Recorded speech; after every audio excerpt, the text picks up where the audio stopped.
ça c'est tout à fait possible. Je pense que tout le monde peut le faire, ça demande une formation, enfin une formation tout simplement. Et qu'on a tous les éléments pour le faire et qu'on a proposé aussi à tous ceux qui veulent le faire des formations. On travaille avec une équipe et on travaille avec qu'on a appelé des experts, enfin un comité d'experts en liturgie. Voilà, je l'ai dit. Si vous m'autorisez à prolonger votre petite publicité, je me réjouis évidemment, je l'avais déjà dit à Anne Soupa quand elle est venue chez moi et à Michel, que c'était une très très belle initiative de permettre à cette célébration de la parole de s'élargir.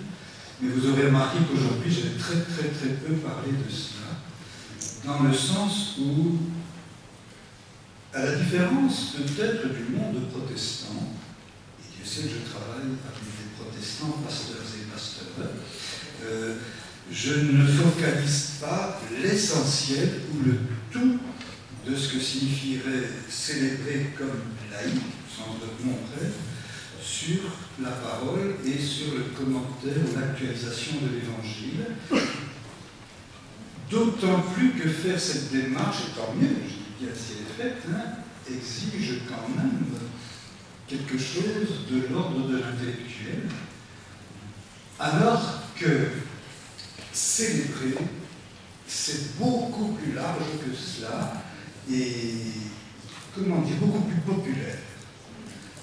Autrement dit, poser certains gestes, choisir certaines musiques, créer certains rites, je pense que des gens qui ne seraient peut-être pas capables de commenter l'Évangile de manière très personnelle pourraient diriger, animer le baptême de leur petite fille, de leur petit-fils de manière absolument remarquable, parce que soutenus précisément par des éléments de rituel, par des objets, par des gestes qui sont très parlants. Donc je ne mets pas du tout les deux en opposition, mais puisque les baptisés souhaitent prendre leur responsabilité, élargir et dire il y a des lieux qu'il ne faut pas laisser déserts et qu'il faut rejoindre, l'offre est large. C'est plus compliqué. Le baptême de ma fille de 3 ans nous a permis de réenchanter le baptême, je pense. Parce qu'on a cherché à créer un lien qui fait du sens pour elle. Et donc on a fait le lien entre les différentes étapes des rites du baptême et le réveil le matin. On a fait un parallèle entre le fait d'ouvrir la fête et c'est la lumière qui arrive, le fait de se laver, c'est le rituel de l'eau. Et donc quand le baptême est arrivé, pour elle, elle était un peu préparée avant, et ça a vraiment fait sens. Et pour elle, et pour son frère, et pour les enfants qui étaient présents. C'était juste un petit témoignage. Non mais c'est magnifique, hein. C'est dans ce sens-là qu'il faut aller. Et vous venez de le dire, hein, mais moi j'adore travailler avec les plus petits. J'ai toujours beaucoup aimé être aux deux extrêmes, diriger des thèses de doctorat à l'université et faire de la catéchèse avec des enfants de 5 ans. Ils ont un sens inné de la célébration. Ils sont poètes dans l'âme, les plus petits. Ils comprennent tout de suite ce qu'est une démarche poétique. Quand j'étais aumônier d'hôpital, j'ai été curé de paroisse et aumônier d'hôpital en même temps pendant 10 ans, les enfants qui faisaient leur profession de foi, je leur demandais de venir le vendredi saint à la clinique où j'étais aumônier, avec moi, faire le tour de chaque chambre où quelqu'un allait mourir. Je les préparais, hein, pas des apprentis sorciers, il y avait 3 adultes pour 3 enfants. On leur avait demandé de préparer des fleurs, un dessin, d'apprendre une chanson. Je les asseyais sur le lit de la patiente ou du patient et je leur disais d'immédiatement prendre les mains de celui qui était en agonie et puis de chanter leur chanson. Quand la personne était encore consciente, de lui montrer le dessin. Non seulement ils ont fait ça admirablement, mais quand je les ai retrouvés 15 ans après, en général pour célébrer leur mariage, ils me disaient l'événement qui nous a fondamentalement marqué dans notre petite adolescence, c'est cette visite symbolique, rituelle, à des personnes qui étaient en train de mourir. Donc, les enfants sont très, très, très créateurs. Et deuxièmement, lorsque vous accomplissez un geste symbolique, pensez-vous qu'il soit judicieux d'expliciter la réalité à laquelle on voit le symbole?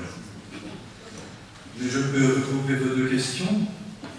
Le grand danger et ce qui tue une liturgie et qui fait qu'alors la démarche symbolique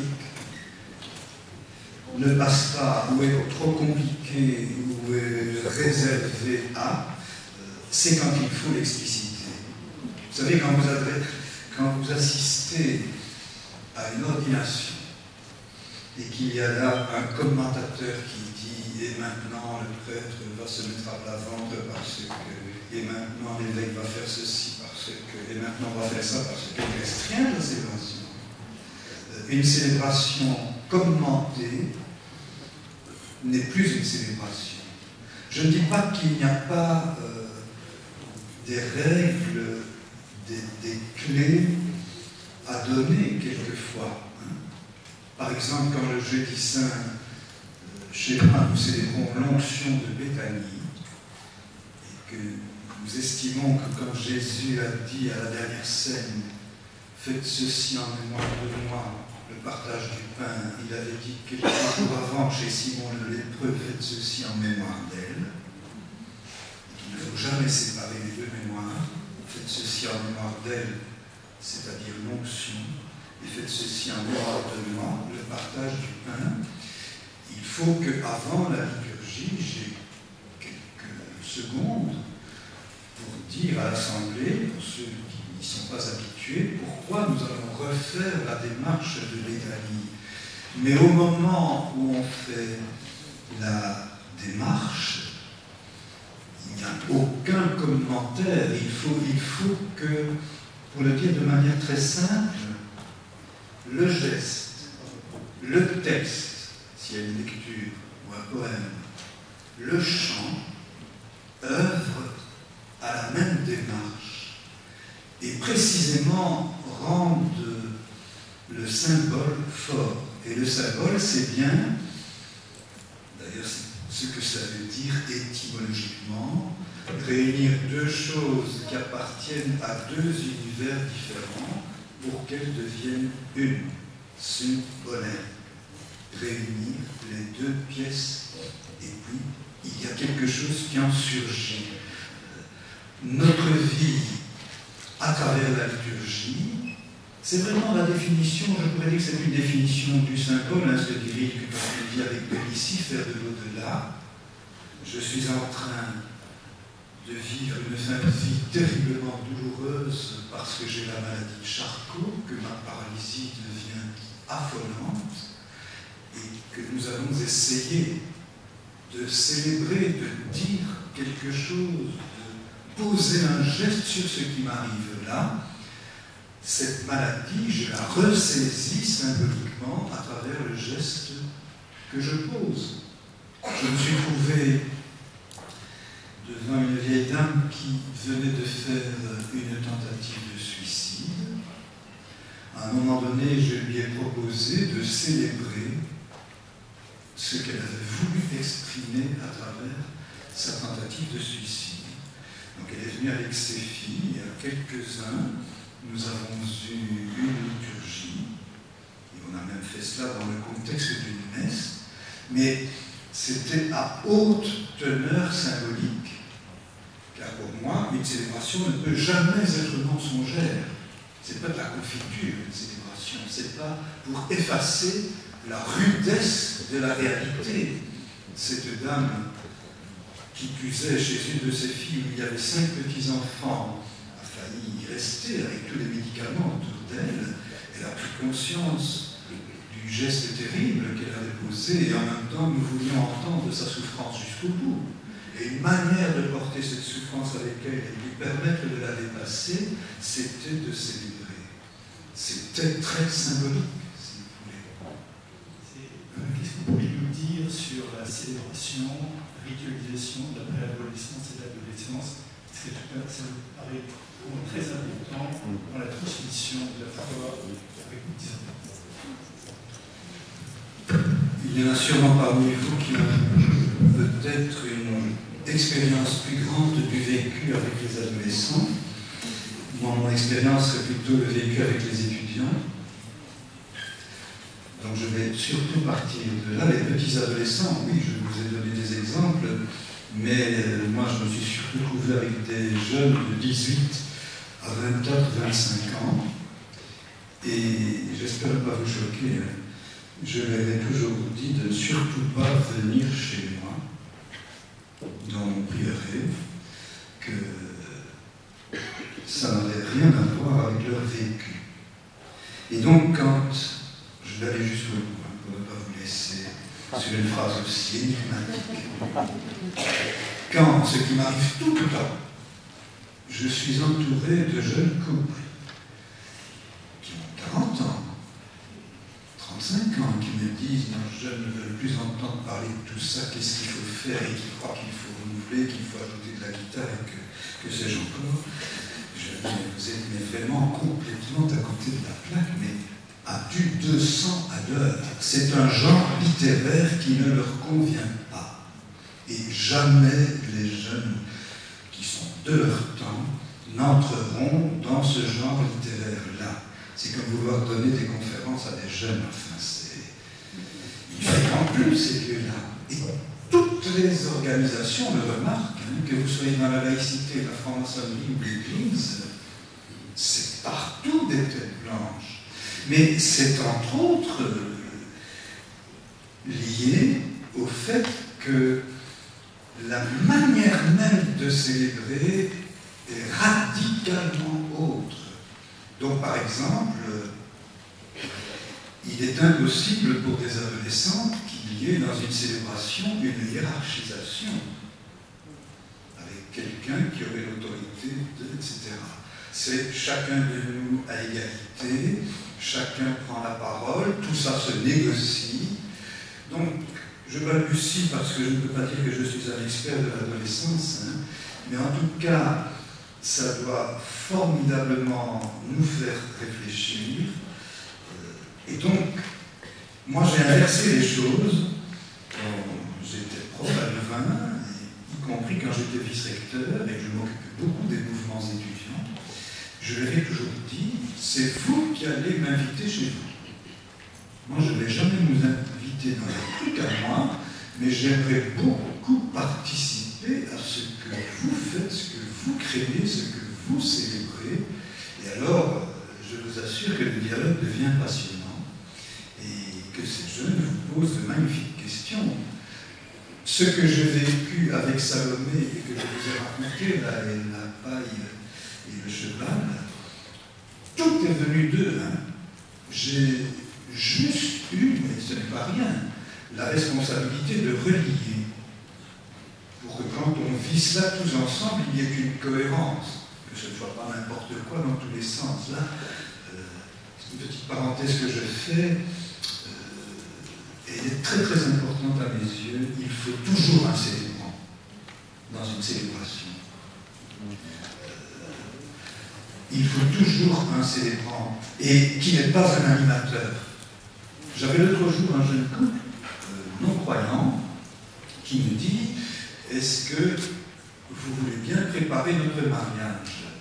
On vous demande de le préparer en coulisses. Nous avons une amie qui fera la cérémonie, mais nous voulons avoir des idées de rites, etc. Est-ce que vous voulez bien nous aider? Je fais tout ça avec eux, et puis je dis « Votre amie, elle est qui ?» Alors je comprends qu'elle sera animatrice de ce qui va se passer, de ce mariage. Vous savez, du style, chers amis, bonjour, nous sommes très très heureux, etc. J'ai dit, c'est pas une célébration, ça. Je suis désolé, mais je suis prêt à la préparer, mais si elle veut, comme laïque, dans le double sens du terme ici, vraiment conduire la célébration de votre mariage, elle doit être dans une posture où elle préside cela. Alors, les adolescents, pour faire le lien, ils peuvent comprendre ce que je viens d'expliquer quand ils sont dans une démarche où ils sont directement concernés personnellement. ne sont plus des adolescents, mais de jeunes mariés. Mais quand ils sont entre jeunes de 14, 15, 16 ans, je pense qu'il faut les convoquer dans un autre mode de rassemblement. Ça ne veut pas dire qu'un adulte ne veut pas y être, mais il faut vraiment inverser les choses, je trouve. Ou alors, je vais quand même faire une exception. Quand est-ce que je remarque que dans mon prieuré, il y a quand même beaucoup de jeunes? Parce que ça arrive. Il n'y a pas photo, c'est toujours lié aux témoins que j'ai invités pour cette célébration-là. Pour Amélie Nothomb, nous savons déjà que nous ne savons pas comment nous allons faire place aux adolescents qui l'adorent. Mais c'est formidable que les adolescents qui l'adorent viennent entendre quelque chose sur la croix et le vendredi saint. J'ai une série d'exemples comme ça. Noël, par exemple, nous essayons toujours d'avoir une transversale parce que ça va du bébé de 3 mois jusqu'à la personne de 99 ans. Et il y a énormément de petits et grands adolescents. Là, il faut oser construire une célébration de Noël qui soit une véritable expression très transversale et qui parle à tous les âges à la fois pendant 1 heure. Donc quelque chose de bref, de très rythmé. J'ai un orchestre sur scène, j'ai un accordéoniste qui est un des meilleurs accordéonistes de Belgique, j'ai un clown qui va raconter une veillée de Noël de manière clownesque. Et je demande à ceux qui font la mise en scène, car c'est une mise en scène, des 1200 personnes, je demande à ceux qui font la mise en scène de faire en sorte que ma partie proprement liturgique, donc quand je vais lire l'évangile de Noël et quand je vais être dans la partie eucharistique, je n'ai qu'une seule exigence. Elle ne peut en aucun cas être en rupture avec tout le reste. Donc on ne peut pas dire, voilà le curé qui arrive. Il faut que de la première à la dernière minute, ce soit la même histoire et que moi je sois intégré à ce que font les musiciens avant et après et que eux soient là quand moi je suis dans la partie eucharistique et que les gens voient là un tout qui est unifié. Et bien là, je peux vous dire que les adolescents sont à fond partie prenante. Vous voyez comme c'est compliqué de répondre à votre question, suivant le mode de rassemblement.